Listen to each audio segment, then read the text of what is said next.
네, 우리는 계속해서 매일 성경의 순서에 따라 열왕기 하 말씀을 묵상하고 있습니다.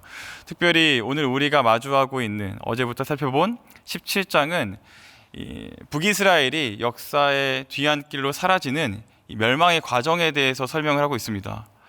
어제 우리가 나눈 1절에서 23절까지의 말씀이 북이스라엘의 멸망의 과정에 대한 역사적 진술이라고 한다면, 오늘 우리가 마주하고 있는 24절에서 41절까지의 말씀은 그 멸망의 원인에 대해서 보다 구체적으로 설명을 하고 있습니다. 그럼 어떤 이야기가 있는지 우리 함께 말씀을 통해서 보도록 하겠습니다.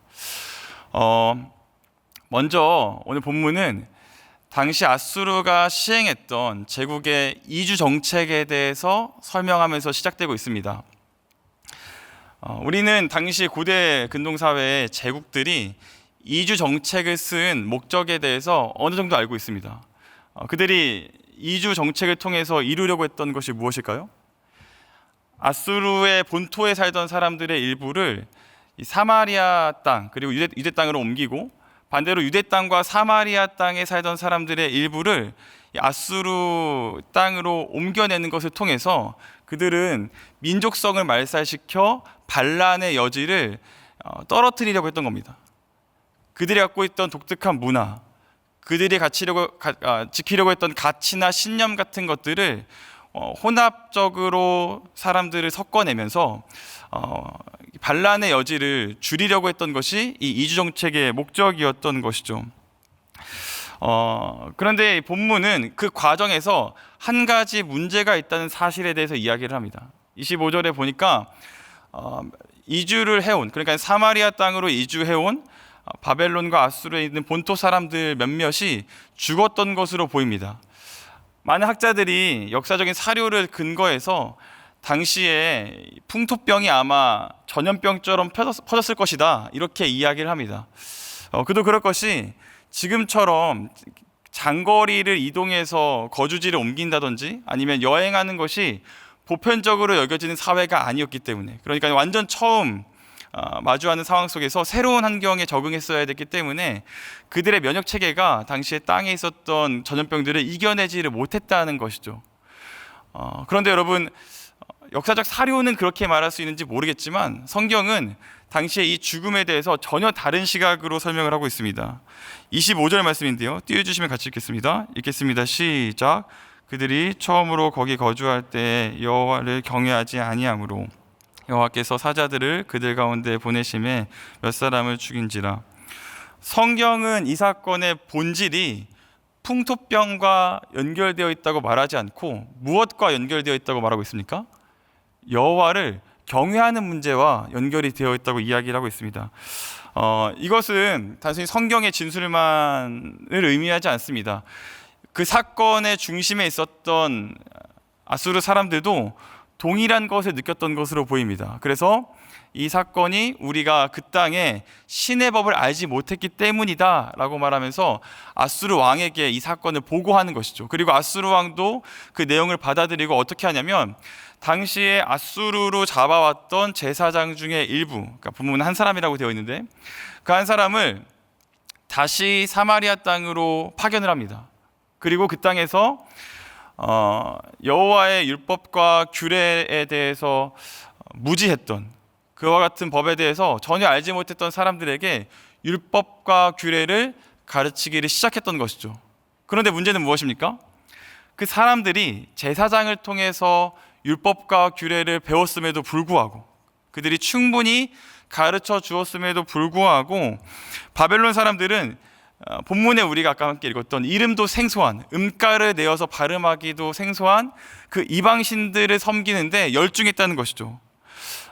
그런데 여러분, 여기서 우리가 한 가지 간과하지 말고 살펴보아야 될 표현이 32절에 이렇게 나옵니다. 우리 32절 말씀도 같이 읽겠습니다. 읽어주세요. 시작.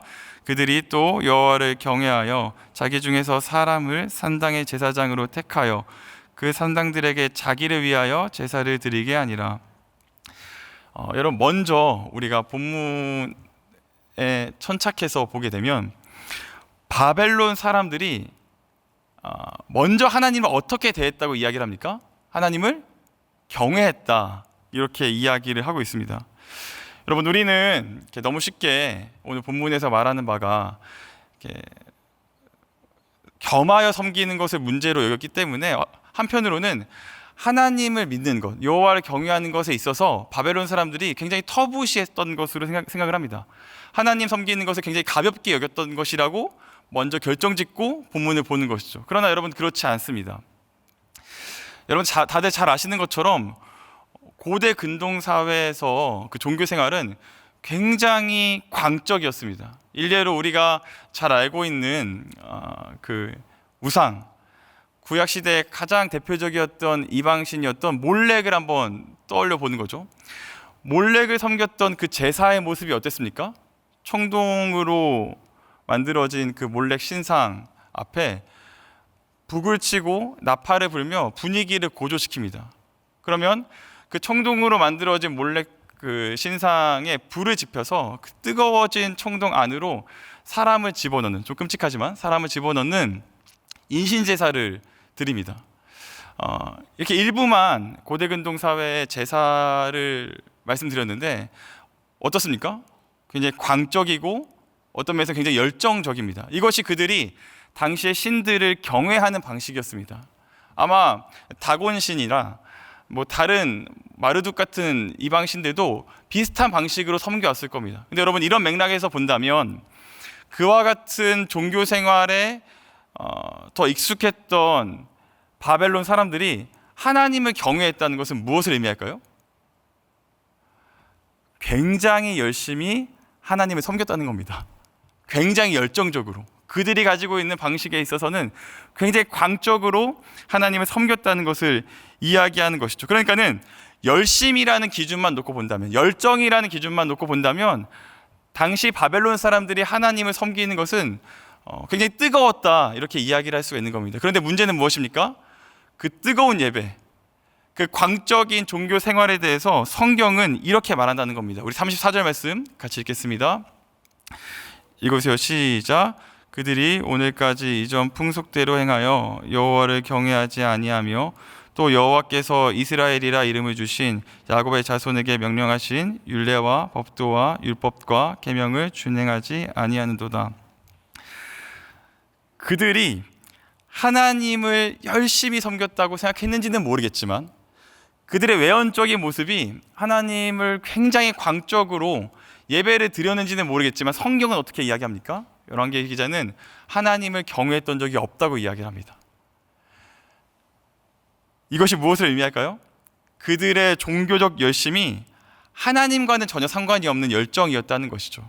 사랑하는 여러분, 바벨론 사람들의 문제, 바벨론 사람들이 행해왔던 종교 생활의 문제의 핵심이 무엇입니까? 열심히 적은 것이 문제가 아니었습니다. 열정적이지 않았던 것이 문제가 아니었다는 것이죠. 그들의 문제의 핵심은 무엇이냐면 하나님을 제대로 알지 못했다는 겁니다. 열심히 달리기는 하는데 그 방향이 틀렸다. 이것이 말씀에서 말하는 당시 바벨론 사람들이 갖고 있던 신앙의 문제였다는 것입니다. 사랑하는 여러분, 우리는 여기서 신앙과 믿음에 굉장히 중요하면서 간단한 진리와 원리를 하나 발견하게 됩니다. 그것은 무엇일까요? 믿음에 있어서 믿음은 확신의 정도가 중요한 것이 아니라 그 믿음의 대상이 중요하다는 겁니다. 믿음과 신앙은 우리가 얼마나 믿는지 그 확신의 정도가 우리를 구원하는 것이 아니라 믿음의 대상이 우리를 구원한다는 것이죠. 여러분, 물론 믿음에 있어서 흔들리지 않는 믿음을 소유하고 그 믿음을 지켜나가는 그 강직함은 굉장히 중요한 요소가 될 수 있습니다. 그러나 그보다도 더 선행되어야 될 게 무엇입니까? 무엇을 믿느냐는 거죠. 무엇을 믿느냐가 명확해야 그 믿음의 열정만큼 의미를 갖게 된다는 겁니다. 이것이 어떤 의미인지 아주 간단한 예로 좀 설명을 드리겠습니다. 생각을 해보는 겁니다. 여기 이제 의자가 있습니다. 여기 의자가 있는데 보이시죠? 이 의자가 있는데 이 의자가 조금만 이렇게 톡하고 치면 무너져 버릴 아주 연약한, 이제 다 부서진 의자라고 생각을 해보는 겁니다. 그런데 그 의자에 대한 그 의자를 앉는 사람의 강력한 믿음이 있는 겁니다. 이 의자는 절대로 무너지지 않아. 이 의자는 절대로 이렇게 무너지지 않고 나를 잘 지탱해 줄 거야 라는 믿음을 가지고, 그 강한 확신을 가지고 그 의자에 앉는다고 생각을 해봅시다. 그럼 의자가 어떻게 될까요? 믿음과 상관없이 의자는 무너져 내리고 말 겁니다. 반대로 아주 안락한 소파가 있는데 믿음이 없는 겁니다. 왠지 이 소파는 조금만 이렇게 내가 앉아도 무너질 것 같고 뭔가 좀 부실해 보인다. 그렇게 믿음이 없는 상태에서 엉덩이를 슬쩍 하고 걸친다고 하더라도 그 소파가 주는 안락함을 충분히 누릴 수가 있는 겁니다. 어떤 말씀을 드리는 건지 다 아시겠죠? 믿음은 확신이 중요한 것이 아니라 그 대상이 중요한 겁니다. 그 대상이 바르게 설정이 되어야만 그 경우의 모든 과정이 의미를 갖게 된다. 이렇게 말씀이 우리에게 이야기하고 있는 것이죠. 사랑하는 여러분, 그래서 기억해야 합니다. 믿음의 확신이 아니라 믿음의 대상이 우리를 구원합니다. 열심이라는 기준만 놓고 보면 바벨론 사람들은 충분히 종교 생활을 했습니다. 그럼에도 불구하고 성경이 그들이 하나님을 경외하지 않았다고 말한 이유는 무엇이냐면 믿음의 대상을 몰랐다는 것이죠. 믿음의 열심이 아니라 믿음의 대상에 대한 부재가 지금 말씀이 이야기하고 있는 바벨론 사람들의 잘못의 핵심입니다. 우리도 마찬가지입니다. 열심과 열정도 중요하지만 그보다 먼저 선행되어야 될 것이 무엇일까요? 우리가 믿음의 대상이 되시는 하나님을 바르게 알아야 됩니다. 내가 믿고 싶은 하나님, 내가 생각하는 하나님, 내가 설정해둔 하나님이 아니라 말씀이 우리에게 이야기하고 있는 하나님을 바르게 수납할 수 있는 은혜와 용기가 있어야 합니다. 소망하기는 하나님을 바르게 알고 그분만을 위해서 바르게 열심을 낼 수 있는 저와 여러분들에게를 주님의 이름으로 축원합니다. 이어서 35절에서 39절까지의 말씀은 이제 우리가 믿는 하나님이 어떤 분이신지에 대해서 소개하기를 시작합니다. 그리고 그 말씀을 토대로 우리가 어떠한 신앙의 자세를 갖추어 살아가야 할지도 말씀이 이야기를 하고 있는 것이죠. 35절에서 39절까지의 말씀을 이렇게 눈으로 살펴보시게 되면 반복해서 두 가지의 명령형의 문장이 서술되어 있다는 사실에 대해서 우리가 확인해 볼 수가 있습니다. 첫 번째는 긍정 명령이고 두 번째는 부정 명령입니다.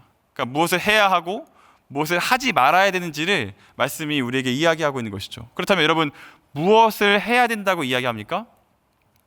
여호와만 경외해야 된다, 이렇게 이야기하고 있습니다. 여러분, 방점이 어디 있습니까? 여호와만입니다. 여호와만 경외해야 된다.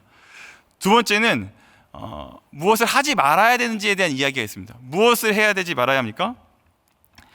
다른 신들을 경외하지 말아야 됩니다. 여호와만 경외하고 다른 신을 경외하지 말아야 합니다.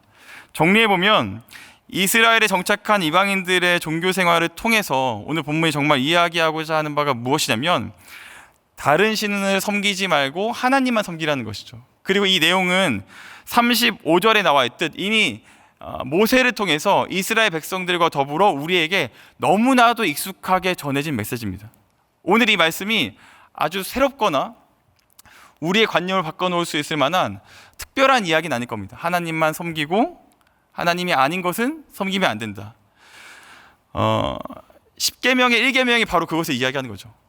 넌 나 외에 다른 신을 내게 두지 말라, 이렇게 이야기를 하고 있습니다. 여러분, 우리가 이 계명을 그냥 하나님 잘 섬기고 다른 것 의지하지 말라라는 말 이전에 이 계명이 갖고 있는 한 가지 전제를 생각해 본다면 오늘 본문에서 말하는 바와 더불어서 1계명이 우리에게 요구하는 것이 무엇인지를 조금 더 풍성하게 이해해 볼 수가 있을 겁니다. 여러분, 1계명은 너는 너와 나 사이에 다른 신을 두지 말라라고 이야기를 합니다. 그런데 여러분, 이게 우리가 신앙을 갖고 있기 때문에 그렇게 뭔가 어려운 이야기처럼 받아들여지지는 않는 것 같습니다. 그저 우리가 수납해야 되는 하나님에 대한 계명처럼 이해를 하는데, 이 말씀이 신앙이 전혀 없는 사람에게 이것이 기독교가 말하는 10계명의 첫 번째라고 말한다고 이야기를 하는 순간 한 가지 질문을 하게 됩니다. 그것은 무엇이냐면 본문은 이렇게 말하고 있지 않는다는 거죠. 10계명은 너가 지금 신을 섬기고 있지 않으니까 신을 섬겨야 돼, 이렇게 말하고 있지 않는다는 거예요. 너는 지금 그 어떠한 신도 섬기고 있지 않고 믿음을 가지고 있지 않으니까 너가 신을 섬겨야 되고 믿음을 가져야 돼, 이렇게 말하고 있지 않고 누구든지 모두가 다 어떠한 신을 섬기고 있다는 것을 전제한다는 겁니다. 누구나 다 믿음이 있다. 그런데 그것이 다른 신이면 안 되고 나 하나님이어야 된다, 여호와여야 된다, 이렇게 이야기를 하고 있다는 것이죠. 여러분, 이것이 무엇을 의미할까요? 1계명, 그리고 오늘 본문에서 정말 이야기하고자 하는 바가 이런 겁니다. 당신이 섬기려고 하는 그 신은 당신을 구원할 수 없다라는 겁니다. 하나님께서 1계명을 통해서 이야기하려고 하고 하는 것은 무슨 말이냐면, 너희는 이미 무엇인가를 섬기고 있고 무엇인가를 믿고 있고 무엇인가를 의지하는데 그것은 너를 구원할 수 없다라는 겁니다. 그것은 너에게 만족을 줄 수 없다, 그 이야기를 하고 있는 것이죠. 여러분, 30절에서 31절을 보게 되면 바벨론에 이 음가를 내어서 발음하기도 힘든 여러 신들의 이름이 있고 그 여러 신들을 섬겼다고 말합니다. 근데 여러분, 그 신들의 이름에 여러분들이 그토록 의지하는 것, 여러분들이 그토록 절치부심하면서 성취하려고 하는 것, 이게 없으면 내 인생에 의미가 없어질 거라고 여겨지는 것들의 이름들을 한번 다 대입해 보십시오. 그것이 어떤 것인지 제가 여러분들의 속을 알 수 없기 때문에 다 안다 말할 수 없지만, 보편적으로 뭐 돈이나 명예나 성취나 인정 같은 것들이 거기 있겠죠. 그런 것들을 다 집어넣는다고 하더라도 하나님은 오늘 말씀 통해서 당신의 백성들에게 말씀하시는 겁니다. 그런 것들이 너희를 구원할 수 없다. 그런 것들이 너희를 만족하게 할 수 없다. 그런 것들이 너희의 삶을 끝까지 책임지는 것이 아니다. 우리 주님께서 말씀과 더불어 오늘의 이야기를 통해서 우리에게 이처럼 강력하게 이야기하고 있다는 겁니다. 그렇다면 여러분, 우리 하나만 더 질문하고 생각해 볼까요? 그럼 우리는 왜 이 말씀을 알고 있음에도 불구하고 하나님이 아닌 다른 신들을 섬기려고 하는 것일까요? 아까도 말씀드렸지만 이 말씀은 모세를 통해서 이미 하나님의 언약 백성들에게 먼저 주어진 말씀입니다. 특별히 언제 먼저 주어졌었냐면 출애굽기 20장을 보면 가나안에 들어가기 전에 광야에서 먼저 이 말씀을 받았습니다. 이게 굉장히 중요합니다. 가나안에 들어가기 전이었다는 사실입니다. 여러분, 가나안은 하나님께서 약속하신 땅입니다. 우리가 젖과 꿀이 흐르는 땅이라고 이해를 하는데, 생각해보면 가나안 땅은 다른 여타 문명이 이루어진 땅하고는 조금 다른 독특한 면이 있습니다. 그것은 무엇이냐면, 다른 모든 문명들은 큰 강을 중심에 두고 문명을 발전시켜 나갔습니다. 그렇지 않습니까? 우리가 세계사에서 배웠던 모든 문명들은 큰 강을 중심으로 이루어져 있습니다. 그런데 여러분, 가나안에는 큰 강이라고는 존재하지 않습니다. 그러면 여러분, 우리가 어떻게 그 수자원을 공급받을 수 있을까요? 유일한 방법이 하나 있었는데 그게 무엇이었냐면 이른 비와 늦은 비입니다. 가나안 안에는 큰 강이 없지만 이른 비와 늦은 비가 내리기를 시작하면 와드라는 곳을 통해서 없던 강이 생겨 수자원을 풍성하게 공급할 수가 있었습니다. 근데 여러분, 다들 잘 아시겠지만 이른 비와 늦은 비는 무엇을 상징합니까? 하나님을 의지하는 것, 하나님의 언약을 상징합니다. 그러니까 여러분, 가나안 땅이 젖과 꿀이 흐를 수 있는 이유는 어디에 있냐면 눈에 보이는 현실적인 조건과 이유가 아니라 하나님을 의지하는 것 때문에 젖과 꿀이 흐르는 겁니다. 여러분, 이것이 하나님께서 이스라엘 백성들에게 복을 주는 방식이었다는 것이죠. 그런데 여러분, 이스라엘 백성들이 때때로 섬기던 신의 이름이 있습니다. 무엇일까요? 우리가 잘 알고 있는 바알과 아세라입니다. 바알과 아세라는 이렇게 바알, 아세라 이렇게 단독으로 불리지 않고 늘 바알과 아세라 이렇게 한 세트로 불렸습니다. 왜냐하면 두 신이 그 경작함에 있어서 풍요와 다산을 의미했기 때문입니다. 당시에 가장 중요했던 부의 개념을 두 신이 함께 가지고 있기 때문에 바알과 아세라라는 이름으로 한 번에 불러서 섬기곤 했습니다. 왜 이스라엘 백성들이 가나안의 당도에서는 결국 바알과 아세라를 섬기냐면, 아까도 말씀드렸듯이 비가 내리지 않으면 이렇게 생각하는 겁니다. 하나님이 다른 영역에 있어서는 전지전능할 수 있고 뭔가 능력이 있는 것처럼 보이지만 비에 관해서는 바알이 전문가다. 사람을 낳는 것에 있어서는 하나님보다는 이 아세라가 더 전문가이다. 이렇게 생각을 하는 것이죠. 우리도 그렇지 않습니까? 그래서 우리의 현실을 살아감에 있어서는 하나님이 여러 영역에서 우리에게 도움을 주시지만 이 문제에 있어서는 하나님 돈이 필요합니다. 하나님이 내 인생에 책임지시는 건 맞지만 이 문제에 있어서는 일정한 관계가 있어야 이 문제가 해결될 수 있을 것 같습니다. 이렇게 이야기를 합니다. 여러분, 끔찍한 것은 이 고고학자들이 발굴을 해냈는데 당시에 그 가나안에 비문 같은 것들이 나오면 아까 바알과 아세라를 한 문장 안에 넣어서 섬겼다고 하지 않았습니까? 그런데 이런 문장들이 발견되었다는 겁니다. 바알과 여호와, 여호와와 아세라. 한 번도 하나님을 떠난 적이 없지만 한 번도 하나님만을 섬겼던 적은 없는 것이죠. 오늘 말씀이 우리에게 그 지점을 돌아보라고 말하고 있습니다. 우리가 하나님만 섬겼는지, 하나님도 섬겼는지, 우리는 하나님을 섬겼다고 말하지만 그것이 하나님만 섬긴 것인지 아니면 하나님도 섬긴 것인지 돌아볼 수 있는 용기가 있어야 우리는 오늘 말씀을 바르게 수납할 수 있을 것 같습니다. 사랑하는 여러분, 오늘 말씀은 절대로 아주 강압적으로 너희가 다른 곳을 바라보면 안 된다라고만 말하고 있지 않습니다. 그 이전에 너희가 섬기는 신은 너를 책임질 수 없으니 나에게로 돌아와라. 나에게로 돌아와. 내가 너희를 온전하게 채워줄 수 있다. 이렇게 말씀하고 계신 것이죠. 안타깝게도 그 결론은 오늘 말씀 40절에서 41절에 보시듯 제대로 이루어지지 않았습니다. 끝끝내 바벨론 사람들은 하나님을 거절합니다. 하나님의 언약 백성들이 하나님을 거절했듯 본문에 나와 있는 사람들도 하나님을 거절합니다. 그리고 어떻게 됩니까? 우리가 잘 아는 것처럼 북이스라엘은 멸망하게 됩니다. 근데 우리가 잘 아는 것처럼 역사가 그렇게 끝나지 않죠. 역사가 북이스라엘이 멸망하는 것으로 하나님께서 구원의 모든 역사를 종결했다 이렇게 말하지 않습니다. 우리는 이 이야기가 여기서 끝나지 않고 사람의 실패가 하나님께서 이루시는 어떤 반전을 통해서 새로워졌다는 것에 대해 잘 알고 있습니다. 마태복음 27장 46절입니다. 우리 같이 좀 읽겠습니다. 읽으세요. 시작.